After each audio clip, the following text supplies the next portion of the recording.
我从小便和林家大郎定了娃娃亲，后来时逢乱世，他去从军，连家中寡母幼孤无人照料，遂将我提前接入了府。2年内，我谨守礼节，事必躬亲，却只等来他一纸休书。城破那日，他怜悯地看我，念你辛劳，也可留居府中，降为妾室。我摇头，纪念我辛劳，遍抵薪资，半百金珠即可。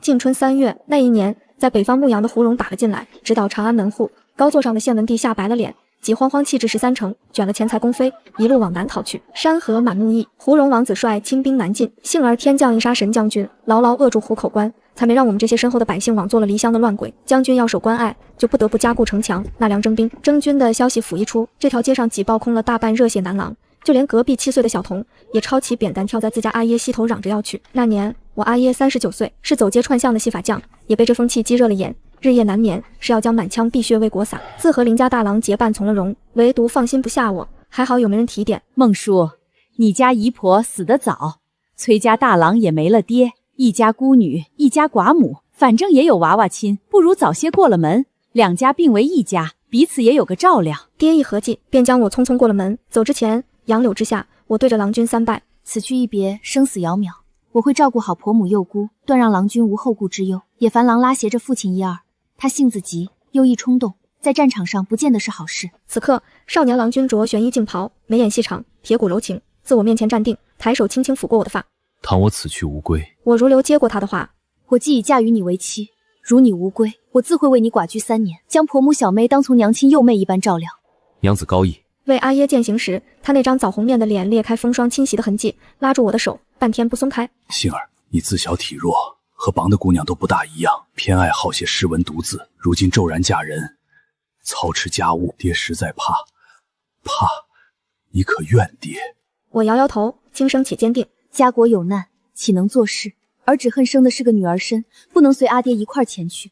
如今男人们在外笑血沙场，儿能做的不过是些守好家宅的微末事情罢了。17岁那年，我嫁入林家，里程惨淡，宾客寥寥。新郎与我父亲已于前夜奔赴前线，婆家只有身患弊病、双目失明的婆母和刚满3岁、懵懂顽劣的小姑。每日天刚熹微，我便起身照料婆母，擦洗翻身，按摩换衣，闲时还做艾灸暖贴防她受凉。小姑生性顽皮，稍不留意便滚一堆鲜绣筐，甚至去够灶间火柴，看得我心惊肉跳。日子就在这繁琐劳累的家务里悄然流逝。岁月云暮，一元复始。转眼来年春，3月到春寒料峭，忽闻巨响震天，地动山摇。5岁小姑哭着扑进我怀里，吓得语不成句。我心下紧绷，顾不上安抚，咬牙背起失明弊病的婆母，一手拽住小姑，将2人藏进灶台储菜仓室。待安置妥当，我赶至后门堂，只见街上一片混乱，远处溃兵如潮涌来，夹杂凄厉哭嚎。那面绣着圣字的虎口关守将到齐，染着未干血字，在风中乱舞。这旗帜，霍元百姓无人不识。快跑！圣将军和马王子一同跌下悬崖，生死不知。败了，西戎蛮要屠城，逃啊！屠城！我抬手遮目，想在奔逃的兵民里寻阿叶与崔郎的身影，却毫无结果。伸手想拉人问询，反被大力推开，单薄身形险些被踩踏，幸而被一双手拽出。是崔浩，他将我抱入怀中，身上血味混着春风，眉目冷然，眼眸暗沉。我曾无数次幻想重逢的温柔，却不料他只是虚虚一抱，便匆匆松开，避嫌似的退开3尺，遥遥行了一礼。这段时间烦扰孟姑娘了。你我从前既无夫妻之情，往后便亦如此。我会拿你当我的亲妹妹来看。这是什么意思？我晃一晃身形，随即泛起一阵胸闷气短，眼花耳鸣，忍得牙齿咯咯作响，却只有自己能听见。好半晌，才从齿缝里挤出几个字：你要休妻。世界静寂又混乱，唯有长风过街，吹散他眸里的尘埃，露出几分高高在上的怜悯。关中城破，正逢动乱，念你辛劳，孤女残妇无可依，也可留居府中，降为妾室，随我一同南行逃亡。心脏在狭隘的胸口里剧烈碰撞，仿佛下一秒就要冲出舌腔。我满是裂疮的手在袖间搅了右搅，才将一口长气化为平静，悠长吐出，缓缓摇头。我屈手接过放妻书：纪念我辛劳，遍抵薪资，半百金珠即可。崔浩终是解了行囊，将满甸甸一袋金克塞在我的怀中，还特地指了2名卫甲，护送我在乱离中去往东向并营，和阿耶相见，再重逢。阿耶渐入腿骨，带出一层血肉淋漓，他面容沟壑，重杂着战败和断腿的双重磨难，40出头的年龄已结无限荒凉。他抱着我，流出泪来，颤唇抖落了长声叹息。崔家大郎在战场上救得千金郡主，就此青云扶摇9重天。杏儿，是爹无用，可你尽心照料他摊婆幼孤，未犯期初，哪有得意了就撵你下堂的理？爹现在就去为你讨个公道。他勾起的腰单薄瘦弱，从前为我遮出的天地宛如顷刻塌缩。我眼眶微涩，阿爹，不碍事的。论情，我和崔郎从前无情，只有邻里之意。当初结缘也是权衡之计。他若念我，自然是好；若不念我，也无从强求。论理，我照料他家人安宁，他也折算市价育了我金银。虽说有些寡情，人人却只能割求自己，难能奢求他人。世间缘法无常，恒有得失，而看得开。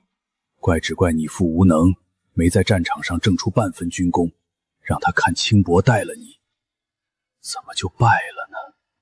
盛将军怎么就死了呢？待他睡下，我又忙去打点药贴行囊。军中郎医言过，阿耶要随着伤兵营南逃，次日天夕便得出行，怕他吃不消，我还拆了些棉花软布塞在囊中。可到头来，这些都做了无用功，衣服绷布洒落一地，被部族无情碾踏，人流匆匆。我阿耶躺在路侧，荒凉又无助，唯独我拼尽全身气力拽住一名资医兵长，不能置信。你们在说什么？册面上没有我阿爹，他为你们打了2年的仗，腿都丢在虎口关，丈夫只躯一残。现在你告诉我，这个人不存在，你们怎能这样对待一个为家国抛血洒颅的义士？我泣泪哀声，就算不许家眷从行也好，把我丢在这里一罢，求求你带我阿爷走，他断了腿，没有你们，一个残兵怎能在荣满的土神下活过了？兵长不言，只恼怒地来扯我的手，一时竟撕不开。于是小兵们将我围困，原本躺着的阿耶见状，怒吼一声就拄拐要打，却被2个兵甲抡扑在地，鼻口溢出黑血。我忙撒手去搀他，张毅将他护在身后，怒视兵长：这也不能怪我们，上头发了话。4世中觉得对残兵弱女动手难耻，兵长边退边言：谁叫你命不好，和郡主看上了一个男人？他是京都皇城里的金娇娇，2个哥哥长大楚半壁江山，只一句话要你们死，阎王都不敢放个屁。半年前乱离黄昏，今知小郡主夫妻离家遭戎蛮掳掠，幸得崔浩拼死相救。他护着她滚下山崖，眉眼红哑，唇边含笑，耳畔的呼吸搅乱了他半生的飘零。2人一见倾心，他恋她疏朗藏风，他爱她富贵娇颜，俨然一段美满佳话。所有不堪都该被掩埋。我指甲深陷皮肉，强压怒火搀起父亲，还想分辨，脚下大地却骤然震荡。远处金戈铁马声传来，人群奔逃，惨呼声四起。西戎蛮，他们竟来得这样快！远处漫起一层黑雾，密杂银光烁烁，那长刀所闪之处，舍起泼天血雾，犹如砍瓜切菜，倒下一具具尸体。阿耶不愧是血火里历练2年的老兵，他率先反应过来，星儿，别出声。拉住已软了半条腿的我，趴倒在路边的草垛里。霎时间戎马逼至，有铁掌踩踏上他的脊骨。阿耶倒吸一口冷气，应声忍着没发声，只一味将我护得更紧。我抖着牙，看见稍跑慢些的，便被蛮子一刀砍翻，身子躺倒在我眼前。刺鼻的腥气扑面而来，溅得我满脸都是，只顾定住心神，把齿咬碎，惊呼咽下，却未听得阿耶肋骨根根被裂碎的咔吧声。至晚，我们混于死人堆中，蛮子在上放了把火，又去城中搜罗金银藏户。趁这个空当，我挣扎着爬起身，满手满衣都被血浸湿，忙半挪半推开身上的尸体，去寻我阿耶。他已面色苍白，动弹不能。我吃力将他背在我的肩上，就竟从死人身上扯块腰带，将我和阿耶绑在一起，艰难向山口爬行。阿耶在我肩头喃喃：星儿，别怕，别怕，有爹在。熹微时分，中至山脚，潼关河磅礴开过，河水被血染得粉红。我脱了力，再动不得，爬行2步，拿手去掬，咕咚咕咚仰头止渴，擦擦嘴。爹，你喝不喝？下来歇会儿吧，网上就有裂洞，我们父女命到这儿是保住了。没有回声，没有，牙关紧咬，我颤抖呼喊数声，却无回应。正慌忙解绳，身后破空声骤起，我本能瑟缩，背上的阿耶竟咕咚坠入河中，悄无声息。天穹清辉，我不顾一切跳入急流，数次被撞得皮肉灼痛，泪水混着河水，终抓住阿耶衣摆，拼力拖上岸。可他早已气绝。潼关河畔，我颤手整理他淤青斑驳的仪容，长跪叩首，五内剧烈，痛哭欲绝。而我身后正有2名男子抵死拼缠，刚才射出的冷箭，可不就来自他们其中一个吗？那2名男子，一戎一汉，一魁梧威猛，一云亭偏瘦，一肤色黝黑，一白皙如雪，一弯刀一银剑，来往格挡间，尽是旗鼓相当，生死之搏。眼看着汉装的那腰落下风，我就近翻滚，捡落在地上的一柄佩刀，撑着踉跄站起身形，腕上滴答答落着鲜血，如是赤足。我红了眼，直勾勾只盯着戎人腰间挎着的那柄弯弓，害死我阿耶的人就是他。一时国仇家恨涌上心头，即使从不懂武功，还是拼着直觉大喝一声，将刀笔直抽刺而去。万籁俱寂，东风惨烈。我缓缓转身，一步一个血色足印，满面寒霜肃然，如修罗观音，七发拂面。一看呆了一旁的汉人，在他的惊呼声中，我眼皮一点点重下去，栽倒在前，只是隐隐间落在一个温暖的怀抱里，若雾失楼台，月迷津渡，唯有一双手将我安抚。我看见他远山的眉，细削的骨，还有金钱，绣那盈盈的一个橙字，那个字让我无比心安。半日悲苦，心如枯木，在此逢春。恍惚中，他似打横要将我抱起，勉强抓住他的肩膀。我指指地上，吐出一个跌字，又哽出下一个字埋，然后就此合眼，彻底人事不知了。再醒来，已是3日后。甫一睁眼，便对上了大片雪花花似的腹肌，骨相流利，男色惑人，在隐忍闷哼里，人鱼线上滚出汗珠。他竟正对着我脱衣上药，一时闭眼可惜，睁眼休然。我看得头晕眼花，耳红颊霞。他垂眸在弯胸腹抚肉，闻声抬眼对过来，是一瞳一青一黑，面庞上见了星点血渍，更显神俊异常，笑盈盈的看我。哟，你醒了，来吃。来吃什么？我循视线望过去，这一下七魂丢了3魄，后背冒起一层鸡皮疙瘩，摆在地上。他看我抚慰干呕，满脸不解。怎么不吃？亏得我为了你3天蛇胆活蝎，补血解毒，你才醒得这样快。我忍住腔里的翻涌，稍往后挪了挪。谢谢，你人还怪好的。许是气结血尽，心损神劳，我在猎洞足足躺了半月有余。怀风日夜守在我的身边，前些日子他照常猎鼠捕蛙，杀蛇饮血，我每喝便吐，吐了再饮，忍得一张小脸消损憔悴，浑无2两肉。后来我神色好些，便撑着洞壁，拿枝干在地上临摹，教他采摘野桃，去肉脱核，煮化熬汁，亦或啄柳去皮，熬炼成浆。柳树如此炮制，亦能达到消热化脓之效。你怎么这样麻烦？蛇胆活蝎不行吗？谁家大丈夫笑妇人行，摆弄锅杀。行，别这样看我，我去还不行吗？山南那边的红果，你确定能吃？我一会儿摘来给你。对了，洞中凉，别再玩灭了火，当心湿气加重，你更起不来身。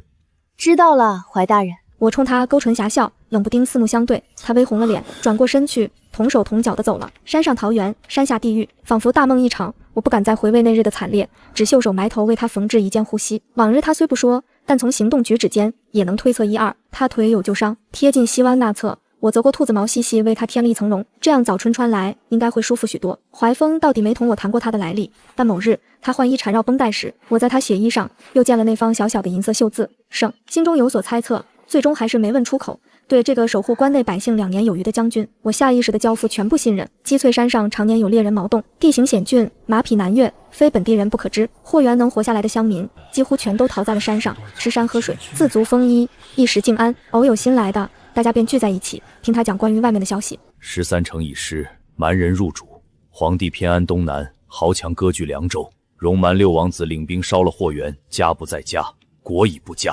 哼，哪里又冒出来个6王子？当时和盛将军掉下悬崖的又是哪个？谁知道？不过我听人说，新派来的这个王子残忍尤甚，行事狠辣蛮横，诸多恶事尽数做得出来。难民围在一块唏嘘有加，怀揣着对家园毁灭的愤恨和前途无安的悲凉，篝火照动着怀风的面庞，有愁绪爬上巍峨远山眉，一浪又一浪，苍白荒芜了他的眼，不知边际，没有尽头。是了，若我们这些百姓都悲伤至此，一个自发站出来守国爱家的将军，内心又该承着多少苦难呢？我不由得握上他的手，下意识想哭，只是忍着，缓缓道：乱世中能活下来，便已是莫大的幸运。大丈夫有为之身，何不先保全自己，以待良机？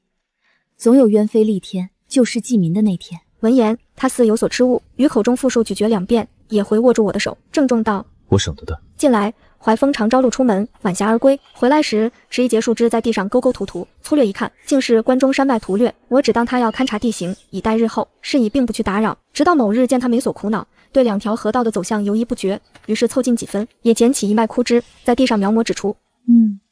这不是西河古道吗？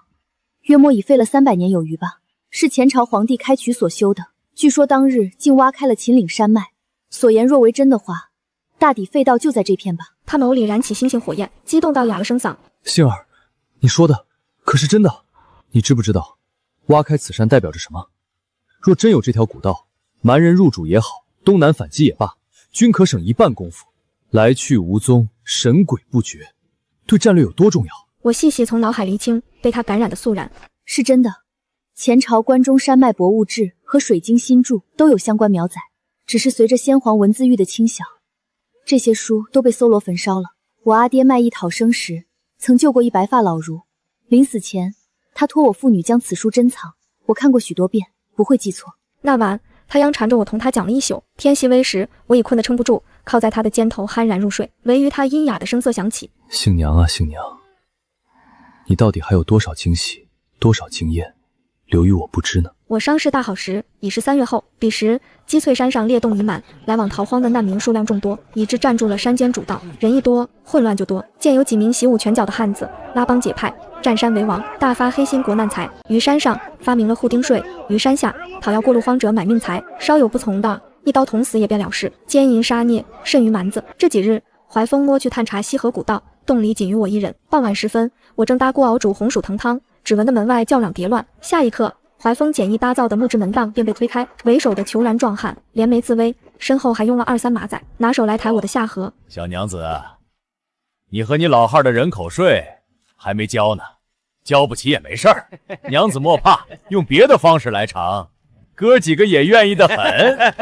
我错开他的手，连连后退，只在身后将短笔捏得更紧，一侧镜中映出我姣好的容颜，峨眉黛青，秋水剪瞳，红唇微抿，3000青丝云压散肩，肤雪深娇。和怀风在一起的3个月，他半点苦活不忍我做，养得我竟比从前为崔家妇时还圆润些许。可叹今日这关难过了。怀风啊怀风，你早不出晚不出，为何偏偏这个时候？难道冥冥中自有命数不成，要我血赌于此？如今险计只能红走身后的，先解决领头的。慢慢挥笔出鞘，我酝酿出一个艳丽武笑，眼含风流。人间至极至乐，那只堪属2个人的。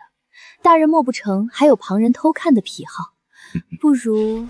言语未尽，忽地凌空弹来几记石子，盗匪们痛嚎一声，还未来得及反应，利索一割，为首的那个便被削了手。我腰部一紧，有人揽我入怀，死死将脑袋贴在他的胸膛上，耳畔是道道精瘦有力的心跳声。他闷声道：“杏娘，别看。”我紧闭双眼，乖巧地将他回报，唯有唇间落了真心，风声呼呼，若一生一世那样久。他将我带离山洞，那时我想，我自愿随他去世间所有地方，哪怕是地狱，是苦海。出梨树下，枝叶繁纷，天色昏昏，他的怀抱那样暖，眼睛那样亮，我终于见到真正的太阳，那是能将我点燃的光。浮沉的风，声色丫丫，我只念生怀风，生怀风，生怀风。他一手封唇，又哄道：“乖，杏娘，叫我缓风。”严丝合缝，凤鸾相鸣。我在滚烫的疲惫中沉睡，又在颠簸的浪花中醒来，这才发现无知无觉，他已将我抱上一辆马车，压我在怀。杏娘，胡荣人的后部队将至，他们西进惨败，大抵是要在中原建朝称帝了。这里时不太平，我带你去凉州。这一路又是2月余，走过来，有时见野狗乌鸦的次数甚于见活人荒者，山河破碎，满目凋零，时不忍闻。至凉州城时，已近初冬。早在2年前胡荣南宫献文逃亡时，镇守凉州的太守孙过便早早看清形势，割据自守，成一方土皇帝。凉州自古民风彪野，城池坚固，且物产不丰，对戎蛮说时是根难啃且无用的烂骨头。是以2年内中原一地唯有此城尚存，投去凉州的汉民极多。太守一早便发了诏令，指那有钱有勇有才者，光进城费就高达40金珠。幸有崔浩的半幅身家，我花得毫不心疼。进城后又火速托钱客租了间2进宅院，隔邻衙门，安全敞亮，令我十分满意。屋子算不得大，简单布置一下便十分温馨。当晚我和怀风成了婚，没有高堂，天地为证，没有媒人，自我为聘，没有礼金，舍命相托。我枕在他的胸膛，将过往一一言来。那真心实意却被薄情辜负的2年，我原是嫁过人的，那刚看到希望却被无情扼杀的乱离，从此天地浩大，我再无枝可栖。这有什么？郎君心疼你尚来不及，哪顾得上你从前嫁不嫁过人？他揽我揽得紧，瞳若平湖，至于温柔，唇在我耳畔呵气。乱世当中，活着就已十分不易。杏娘，我只知一切喜乐都要趁当下。天色已晚，你看，丢盔卸甲，心甘情愿，红烛都羞于摇晃，自甘熄灭，独留寂寂黑夜，丫丫求饶。窗外清月照户，我随波起伏，有一个恍神中，将思绪抽离，一时不知是我梦了这绮丽桃色，还是绮丽桃色梦了我。快睡过去时，有炽热的吻印在我的额上，恍惚间伴随一物套在我的脖颈。次日醒来，已至中午，床畔凉凉的，新雇的厨娘送饭入门，面带犹豫，几次纠结，终于开口：“娘子，主家他走了。”闻言，我心里空落落的，却不露于行，照常吃饭喝粥。早该知道的，我的意中人除了陪我，他还有能力，还有心去做一件更重要的事情。春花秋月是他，余生欢喜是他，可他的局在家国天下，我的局只系于他身。他可有话留给我？主家他让您等他。我笑得安然，我会的。怀风走前，除了这句话，他还留于我一块玉珏，于脖颈处坠着，触手温润，角落里小小刻着一个字“风”，只是这字非立非楷，是方篆字，下还雕了块从没见过的图形，越看越像异域少数民族通行的符号。他从哪弄的这稀奇古怪的东西？我尚未深思那一瞬间涌起的反常，恰逢了门外是音袅袅，厨娘随我出门去看，但见百姓和乐，商贩如云，太守之下的凉州天然隔绝战火，自成一方桃源。走街串巷，锣鼓喧天，有市民挑着担忧喝麦饼，腰前缀着一个鼓囊囊的钱袋。巡逻的兵甲也礼貌有余，井井有条，一面维持秩序，一面扶搀着耄耋的老妇，在文烟火气，恍如隔世。我显落下泪来，管他过去如何，未来如何，我只活在当下，把这幸福的可贵的现在，一个时辰当作10个时辰来活。凉州民风粗犷，开化便晚，我这样肚里勉强凑够2两香油的人，在这儿竟也算得上凤毛麟角的才女书生。起初我只帮人抄信写书，后来时日久了，便有些邻里乡亲将要启蒙的孩童送至我府，求我做个西宾。2年间转瞬而过，我已成为凉州东巷内最出名的塾师，人人赞我性子好，讲解细，术修低。起初城中的男夫子看我不上，联合几家书馆对我涨价，立牌言信娘府中门童生一纸须得3000文。我对这些拙劣又无聊的针对并不放在心上，能不卖科书给我，却挡不住我记性好，能一一默出来。春秋诗意，经史子集，凡我过去所看的，超出几本，启蒙教书便绰绰有余。后来进至书馆注解四书的科目，都没有我小小的一个府院中多。最先低下头的是知行书阁，老板3尺微身，视书如命，高价求我所墨毛师著。我没要他的金帛，只是达成了每日都可去他藏馆里看书2个时辰的钥匙。转眼又是1年春，3年间，怀风像过去的影，茫茫人海，我便求行客，都没看得他一分消息，徒留我自书了妇人记，泛起深不见底的思念。每年春天，我都会去郊外寒山寺，为他燃一盏长明祈福的灯，伴有近况的导信。凉州芭蕉已熟，想君喜时，特买种以自植。近来寒凉，新入熟一小童，鸣中带风，想你，念你，指望君安。托人问询，蛮人建都关中，当年你为我父所埋荒冢，如今已在胡荣治下，极痛，可复久不入我梦中，醒来泣泪，十分念你。不知你今日如何，报复如何，可有思我？百般打听，都无城外盛将军的消息，哪怕传闻，想来定是新入城者昏昏，不思国事。我夫怀风，朗朗轩昂，欢中少有，自不会泯于众人。我既盼你实现报复，又恐你负伤受苦，静待重逢，求神怜悯，佑君一切平安。我念了盛怀风3年，梦里都是重逢的喜悦，可从未想到那一日真来临时，我却恨不能剖肠剜心，投身地狱才好。这年中秋，胡荣稳定中原，大王子率兵围了凉州，仅在城墙下拿2名富骜威胁，钢筋铁骨的孙太守便缴械投了城。那是我娘，我发妻，总不能为了义丧了孝吧？况为谁战，为谁守节？君不见东南小朝廷偏安一隅，献文帝夜夜龙驹2女，纸醉金迷，那样的皇帝不配让我孙某人宁死不二臣。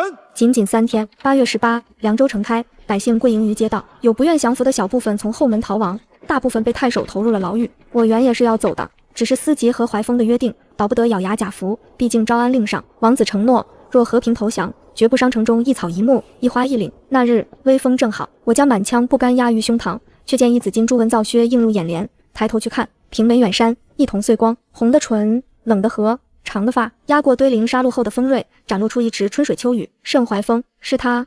怎能是他？好似遭了雷击一般，我半晌忘记眨眼，失去感知，只浑噩噩地任他将我打横抱起，猛猛知得听身后假味道一声王妃，近在咫尺。我看见他唇沟碎光，轻声喟叹：杏娘，这3年你让我好想，你定然不知，定鼎关中我遭了多少险恶，平纳凉州我又费了多少心思。一张一合，每个字音我都认得，可连起来的意思我好像听不懂了。再找回知觉时，他已将我抱在了床榻，俯身正解腰带，素白里衣里露出一截银白脆弱的手腕。我伸手止住他的动作：你是谁？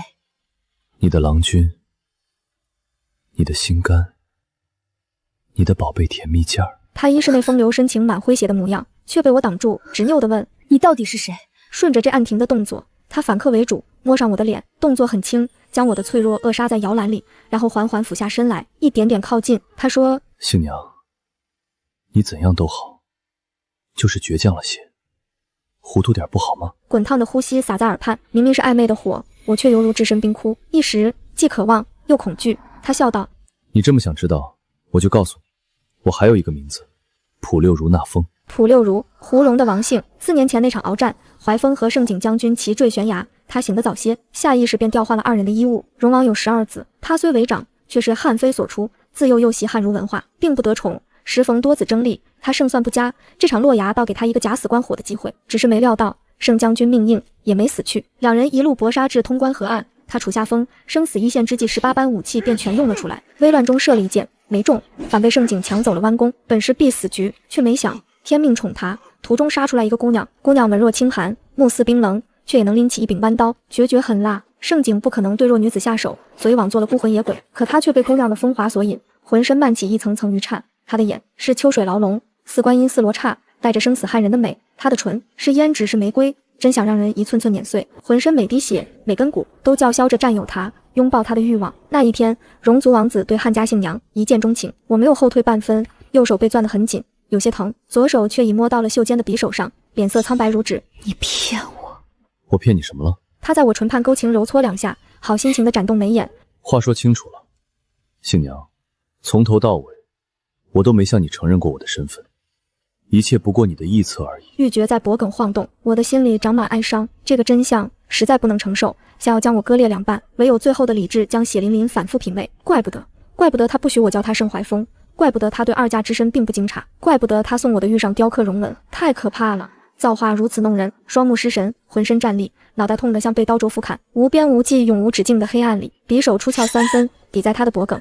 我问你，通关河岸的那支箭，害死我阿爷的那支箭，是不是你射的？沉默，绝望的沉默。老天爷啊，我都做了什么？我亲手杀了一位保国爱民的将军，我自愿嫁给了害死我阿爷的杀父仇人。4年前那支箭为什么不将我射死在通关河里？我又是为了什么拼命活过来的呢？活在这吃人弄人的世道里，他又要来报我。杏娘，看着我，没关系，看我，你还有我，曾欠你的，我会加倍补偿给你。秋寒冷冽，冽不过一颗碎灭故人心，瑟瑟发抖的睫毛像浸泡在水里一样，最后的力气，握笔的手都颤抖几分，唯独眼睛像冰雕般极冷极冽，目光里闪过张白的惊人的脸。他再来碰我时，那把匕首快准而狠地往他心肺捅去，可惜这畜生躲得及时，只刮擦了他半边手臂。浮尘里，我发出最后一声痛苦的悲鸣，然后就此昏倒，毫无生气地折在他怀里，任他气恼解衣，翻云覆雨。杏娘啊杏娘，当初一眼让我勾魂的人是你，我堂堂胡荣王子，什么样的女人要不得，偏偏犯在你身上，为你洗衣煲汤，全心全意地伺候你。你现在竟为了这些事和我闹脸子，睁开眼，好好看着你的男人是谁。我原该这样心碎而死，却被10几名巫医联手致活。昏沉里有一道很恶的声音贯穿耳膜：孟杏娘，你再不醒，再不醒来，从此你多睡1个时辰，我便杀2州1户人头，烧一方书斋。唇有血花溅放，连死都成了奢望。这世界真没什么道理可讲，该死的活着，该活的死了，唯有默默忍受，于绝境中挣扎苟全。躺了近3个月，我才能勉强站起腰身。彼时我已在关中王帐，成为大王子繁花锦簇后院的一只。侧击加封那晚，他折磨了我一宿。次日肩头青紫斑驳，他拥我入怀，似有悔恨。杏娘，不能怪我，你全无反应，我一时恼了，这才……我并不看他，双目里满剩麻木的空洞，蜷缩在床榻上，望向窗外的天空，湛蓝、晴朗、明媚，曾属于我家乡的天空。因我眼中无他，一切都随遇而安的消极反抗，也曾将他惹恼。众目睽睽下于我几次羞辱。某次胡荣贵族的晚宴上，他竟响应不取的起哄，要我当众起舞，攥清了我的手臂。杏娘，你要看清你现在的依靠是谁，求我，你才能活得更好。我看不清，木木然换了飘飘流衣，舞动年华，于台中跳足了2个时辰，雅致细俗，别样风流，看热了一群围观者的眼。胡荣有共妾的风俗，除了出身高贵的正妻外，其他姬妾一个服侍多兄弟是常有的事。所以那晚，某位王叔欲火难忍，将我从台上抱揽于后帐时，大家已见怪不怪，只会调笑。快点，这汉人娘子果然够柔够美，我等稍后也要试试。大王子没有阻止，只是纡尊降贵的望过来。他还在等我求他。我是在小山解除大半10回的审，激进于本能的将金簪插破他的咽喉，血满当当染红了我的手。这双手啊，也曾绣花10字弄一曲知音，如今却满腹血迹，承载了多少无辜的冤魂河。以下犯上，在胡荣其罪当折。我被如滩烂泥拖出去时，路过大王子，他尚无动作，我便拽住他了的袍裘，手上的血染红了他的袖。怀风，我们拜过汉礼，你是以妻将我娶回来的，我是你的，只有你能碰。缓风，冒犯你妻子的人，他不该死吗？不许听到这番言论，纷纷嗤笑出声。有王叔侍卫当可拿刀就要杀我，却被怀风拦住。他眸里又恢复了从前的温柔星河，屈身将我扶起，倒坐在腿上。你说的对，杏娘，你终于明白了，终于在认我了。那达亲临王妃，目无尊卑，虽为我表述，仍难恕其罪，百死尚不为过。我明日自会去父王帐前陈情。大家散了吧。他的爱和情涌涌而来，我们挨得那样近，呼吸可闻，又离得那样远，咫尺天涯。当晚有丫鬟备好浴桶，我将自己沉在水里，说不上来是悲怆还是仇恨，只觉得自己心里很硬。如果我没有率先低头，今日郊外不过多了一抔白骨荒冢，死不可怕，可我还欠了一笔血债，尚未偿还，尚未讨得。有一件非做不可的事，我需用心做好。我用一晚上的卖力服勤换得出入王帐的机会。在我吐血欲绝的那3个月，大王子在凉州城屠戮了许多人家，烧毁了很多藏书，知行阁的老板也殉书于火中。民生罹难的同时，文化浩劫有过无减，洋洋洒洒数万书本，凝结着汉人的学识人生、智慧感悟。那是他们的血，他们的骨，他们的灵，他们的神，一族的历史前路。胡荣不会心疼感化，关中的书阁儒生更是百不存一。我要保全那些火种，那摸不着的黄金屋，看不见的颜如玉，总有人要重新整理传承下去。床榻上所得的恩宠余绵、金银赏赐，我全用来高价向民间求书。大王子为讨我欢心，也常派部曲搜罗些被封的禁书与我。不到2年，我便在世间开了家自己的书斋，那书万卷。一日傍晚，我扶桌整理书目，看守我的侍女格藤面带不忿推门进来。王妃，那群酸儒生一听是你求书，价格开得别提多高，真是狮子霸开口。生意上的事你来我往，他既要你便杀价，杀不下也保不得咬牙买了。谁让那本书实在稀少呢？这些都是小事，只记得一点，切勿伤人扰民强买。他咕哝半天，言语多是不解，并不明白那么多书，这一本和那一本，多一本和少一本又有什么区别？我没有解释，只心里执着地认定，一个国民需知道本国的历史和过去。如今胡荣在北方建国，既不能阻挡，我能做的便是让50年后出生在这片土地的汉民仍有渠道和通路，一窥千百年前的繁华。到那时，自有那时的故事罢了。自古打江山易，守江山难。我的文远书阁在繁华巷中开了2年，竟也阴差阳错地积累了一大批拥趸，极大缓和了胡汉矛盾。遭到老荣王家讲的那晚，月凉如水，我喝了点酒，醉倒在大王子怀中。他抹撒着我的脸，问了我一句话：杏娘，我总觉得你和从前大不一样，你是不是恨我？我闭眼装醉，没有回答。我当胡荣王妃第3年的时候，关中6城施行儒学，推广汉语，开了恩科。4年，大王子率精兵10万跃到南宫，所借之道便是我当年信手指出的西河古路。我随行，在寂寂旅夜中，偏头擦了把唇角溢出的血，这又是我欠了一笔孽债和怎么敢死？怎么能死？还不完啊！即使已入了地狱18层，断手断脚也要爬上来还魂，把人间恩怨肃清。兵之道在鬼，通过这条古道，大王子出其不意展开了几轮袭击，不过几月便攻克了2道难关，唯在洋河沿岸遭到了猛烈抵抗。南北胡汉2路大军沿河相峙，对方的将领又是故人崔浩。当晚，我听到对岸的乡音，士气高昂，为首者的音色至死我也不会忘记。他们唱：尧之都，舜之壤，禹之风，禹中应有1个半个史陈洪。万里青山如许，千古英灵安在？横破几时通？胡运何须问？何日自当中？原来这世上薄情郎也能是家国大义的将军，就生死的亦能是国恨2重天的冤债。恶者可以好，善者可以恶。我误然又没出了一大口血，小溪般从鼻腔、唇腔绵绵不绝地涌出。隔藤下的忙要喊大王子，却被我按住。3年前那次醒来后，我身子早已1日不如1日，表面撑着若无其事，里面早已枯朽多时。我艰难地扯着唇笑，血染红了里衣。不碍事的，平白让他担心。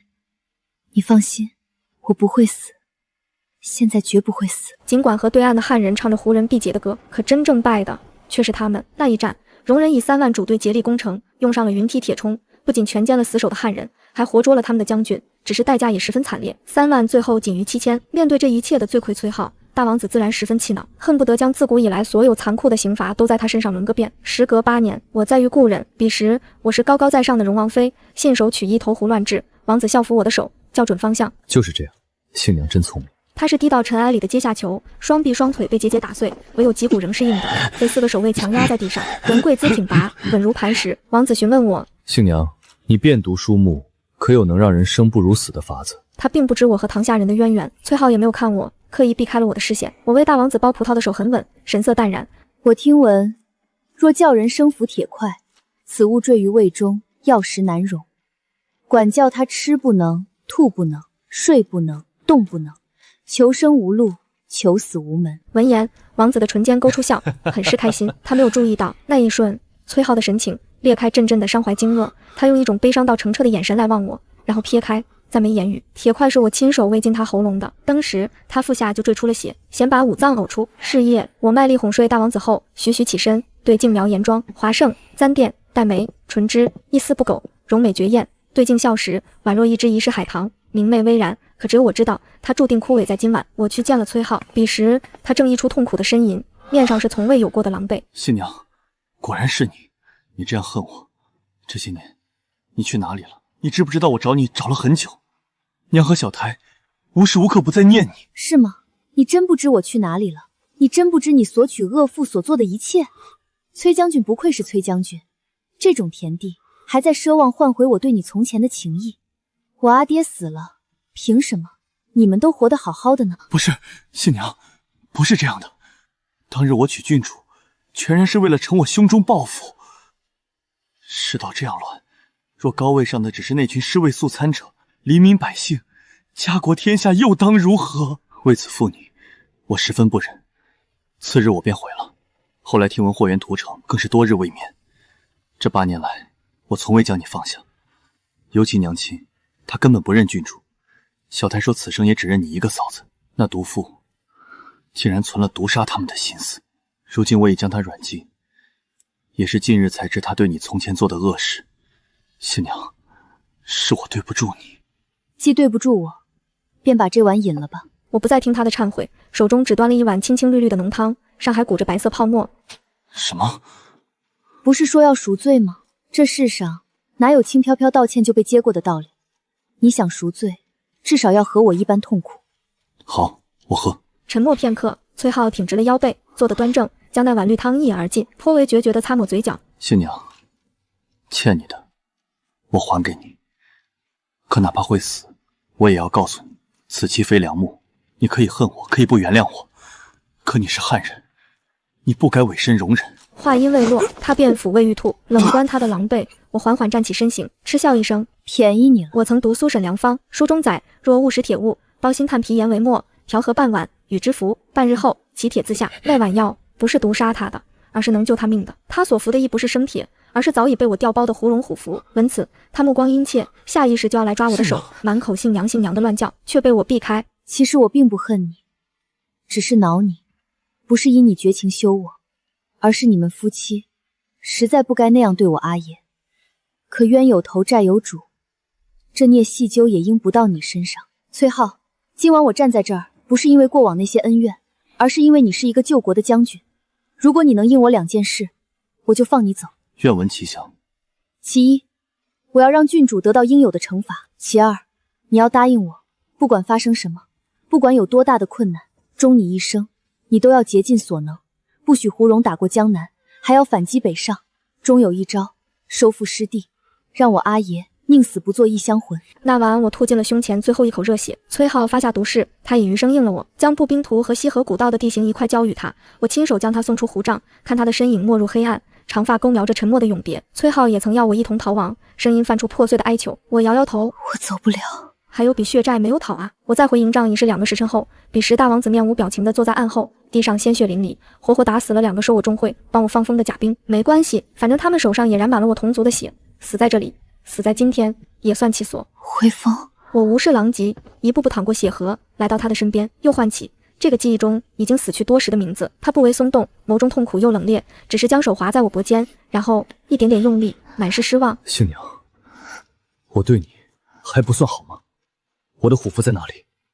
说，你把它偷给谁了？我没有说话，唇角有血，温热的落在他手上，而我眼在沉顺，很温柔的看他，艰难呢喃。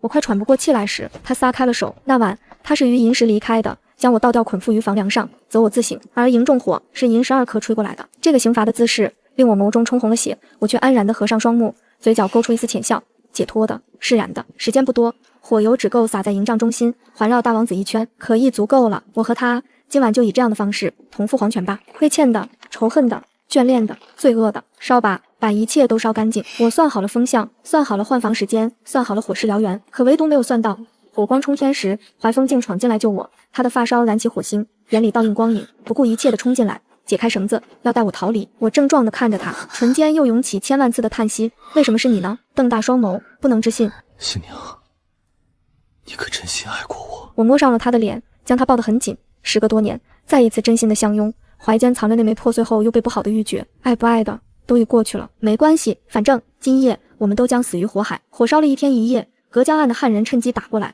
胡荣仓皇退败，唯有2个忠心侍卫前来找寻王子遗留物件。满目焦土残墟之中，那枚修补完整的玉珏静静嵌在尘土间，纵使历经烈火淬炼，仍旧躺在那里。